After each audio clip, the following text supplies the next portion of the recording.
Lembaga Penelitian dan Pengabdian kepada Masyarakat Universitas Udayana menyelenggarakan Simposium Nasional Riset dan Abdimas Inovatif Berkelanjutan yang diselenggarakan di The Patra Resort dan Villa pada tanggal 29 November hingga 1 Desember 2022. Simposium Nasional Riset dan Abdimas Inovatif Berkelanjutan dengan menggabungkan agenda rutin tahunan Seminar Nasional Sains dan Teknologi Senastek ke-9 dengan Seminar Nasional Pengabdian dan Pemberdayaan Masyarakat Senasdimas pertama.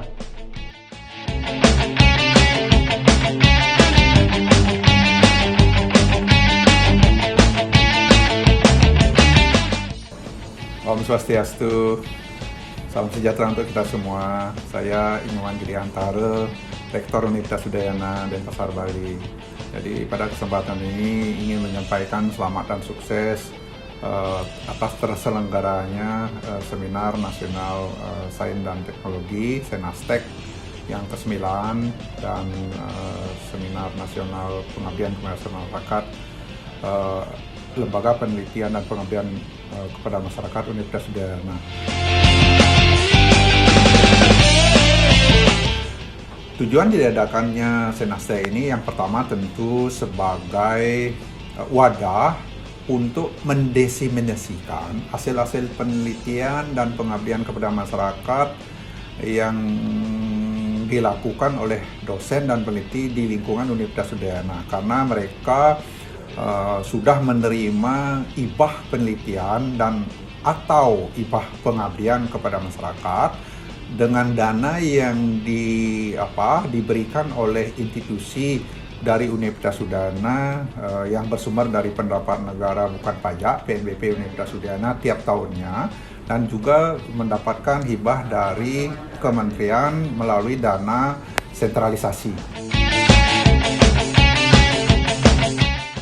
Terima kasih LPPM sudah menyelenggarakan acara ini dan mudah-mudahan bisa berkelanjutan ke depan. Dan ini di 2022 ini baru kita adakan lagi setelah 3 tahun terakhir absen karena pandemi COVID-19. Kita tidak bisa melakukan secara paripurna. Berkumpul sekali di akhir tahun, penelitian sudah selesai, pengabdian sudah tuntas. Disitulah kita berkomunikasi dengan nyaman. Saya kira itu yang diinginkan, dan terima kasih seluruh partisipan atas kontribusinya, atas partisipasinya menyukseskan acara ini kepada dosen-dosen Universitas Udayana. Mudah-mudahan capaian indikator kerja utama Universitas Udayana bisa ditingkatkan di tahun-tahun yang akan datang. Terima kasih. Om Swastiastu, selamat pagi. Assalamualaikum warahmatullahi wabarakatuh. Salam sehat, salam sejahtera. Saya Pak Inyoman Suwarsana, kebetulan dipercaya sebagai Ketua Lembaga Penelitian dan Pengabdian Masyarakat Universitas Udayana. Kami sudah mempersiapkan acara Senastek ke-9 dan Senasdimas pertama ini 3 bulan sebetulnya namanya, mulai dari bulan September kami melakukan persiapan. Ini kami melibatkan hampir semua teman-teman yang mau bekerja yang ada di 13 fakultas. Nah, teman-teman itu kami ajak, kemudian kami membuatkan SK. Nah, untuk yang Senastek itu ketuanya adalah Pak Dr. Gatot. Kemudian untuk Senasdimas pertama itu ketuanya adalah Pak Agus Mulyana. Jadi tim ini sudah sangat sulit, sehingga terima kasih sampai pada hari ini pelaksanaan Senastek 9 dan Senastek pertama sudah kita bisa mulai. Semoga nanti di besok dan lusa tanggal 30 dan 1 Desember Senastek 9 dan Senasdimas pertama ini berjalan dengan lancar.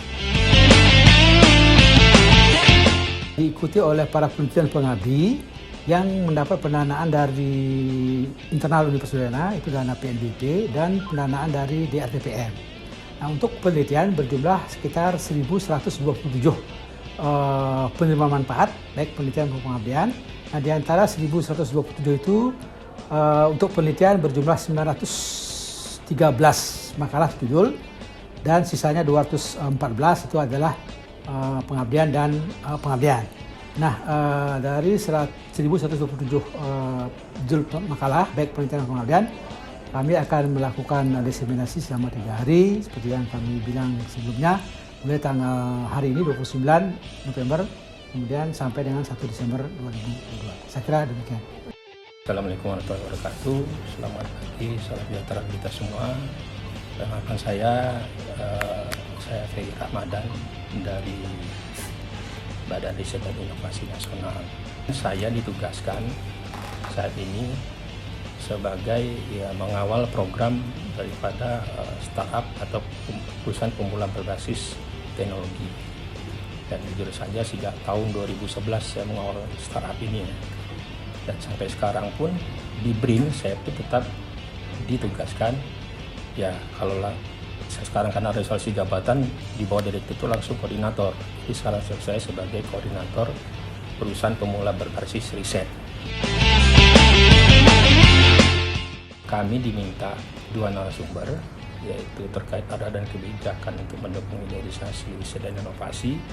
Sedangkan saya sendiri adalah untuk fokus kepada dukungan program pendanaan perusahaan pemula berbasis riset atau startup BRIN kepada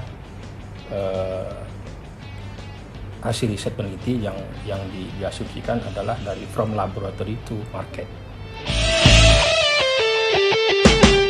Waduh, saya amazing ya, luar biasa nih. Saya pun baru tahu nih informasi kemarin Bu Dewi. Saya pikir hanya beberapa peneliti ya dari beberapa fakultas. Ternyata ini saya pun apresiasi sampai 1000 ya peserta peneliti. Berarti saya tergambarkan memang selama ini sebenarnya penelitian riset Indonesia itu sebenarnya gak kalah sih sama negara Asia ya. Jadi saya pikir ini adalah bagus ya momen bagi peneliti dan periset sehingga mereka tidak khawatir ya, dan bahkan ya bisa berusaha ke bidang yang lain terkait dengan komersialisasi. Mungkin seperti itu. Oke, saya Narendra Wicaksono, saya CEO di Coding Indonesia. Hari ini saya akan cerita tentang bagaimana membangun sebuah startup yang memanfaatkan inovasi riset. Menurut saya ini acara yang bagus sekali ya, kalau kita bisa menggabungkan antara inovator-inovator yang ada, mereka bisa saling update dan mereka bisa berkolaborasi. Tentu harapan utamanya adalah sesuai yang tadi disampaikan oleh Pak Rektor, gimana supaya inovasi-inovasi ini bisa menjadi produk atau startup yang bisa bermanfaat buat masyarakat Indonesia, terutama masyarakat Bali. Om Swastiastu, perkenalkan saya Bagus Saryakusuma. Saya founder dari Padma Medical Usada atau yang lebih dikenal dengan Padma Herbal. Nah, tadi kebetulan dapat kesempatan sebagai narasumber untuk acaranya LPPM Unud ya. Itu bicara tentang journey of Padma Medical Usada, journey of entrepreneur-nya Padma Medical Usada. Jadi lebih banyak sharing sih tentang bagaimana Padma Medical Usada itu membangun usahanya dari nol sampai bisa berhasil ya. Bagus ya, karena ini kan terkait dengan hilirisasi penelitian. Jadi akademisi itu memang seharusnya melihat pasar juga untuk hasil-hasil penelitian mereka. Jangan sampai mereka meneliti tapi tidak applicable dengan atau tidak nyambung dengan pasarnya gitu loh. Jadi kalau bisa meneliti apa yang dibutuhkan oleh pasar.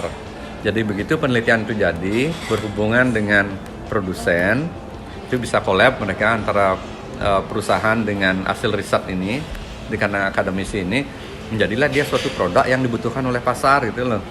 Sehingga hasil penelitian ini tidak hanya numpuk di perpustakaan saja, tapi juga bisa diaplikasi dan bermanfaat untuk masyarakat banyak gitu. Om Swastiastu, Assalamualaikum warahmatullahi wabarakatuh. Perkenalkan, nama saya Ratna Sariwidi Astuti. Saya dosen dari Matematika, Fakultas Matematika dan Ilmu Pengetahuan Alam, Universitas Udayana. Kesan Ibu sebagai peserta SNASTEC pada hari ini apa ya? Untuk kesan saya dari seminar ini sangat bagus. Ini bisa menjadi ajang bagi kami, para peneliti dan para pengabdi, untuk mempresentasikan hasil-hasil dari penelitian dan pengabdian kami. Oke, untuk materi yang dipresentasikan hari ini apa ya, Bu? Untuk materi yang akan kami presentasikan berupa penelitian dari penelitian unggulan program studi dan program Udayana Mengabdi. Untuk materi-materinya sudah dipersiapkan dengan baik dari tim dan akan disampaikan pada sesi paralel untuk hari Kamis. Om Swastiastu, perkenalkan nama saya Dr. Imadia Wibawa, SGMM, Koordinator Program Studi Sarjana Manajemen Fakultas Ekonomi dan Bisnis Universitas Udayana. Oke, baik Bapak, kesan Bapak sebagai peserta Snastek atau Snasdimas pada hari ini gimana Pak ya? Kesannya luar biasa karena di sini kita bertemu dengan beberapa kolega dari fakultas-fakultas yang lain dan kita juga bisa saling mengerti dan mengetahui terkait dengan penelitian-penelitian yang sudah kita lakukan di periode sekarang ini. Materi apa yang Bapak sampaikan nanti saat presentasi? Topik yang saya angkat terkait dengan triple bottom line namanya. Jadi profit, people, dan planet. 3 hal tersebut yang saya kombinasikan dengan adaptation terhadap external environment terhadap kinerja bisnis di Bali. Jadi dari pengembangan dari triple bottom line tersebut menjadi quadruple bottom line. Oke Pak, terima kasih Bapak atas Baik. informasinya.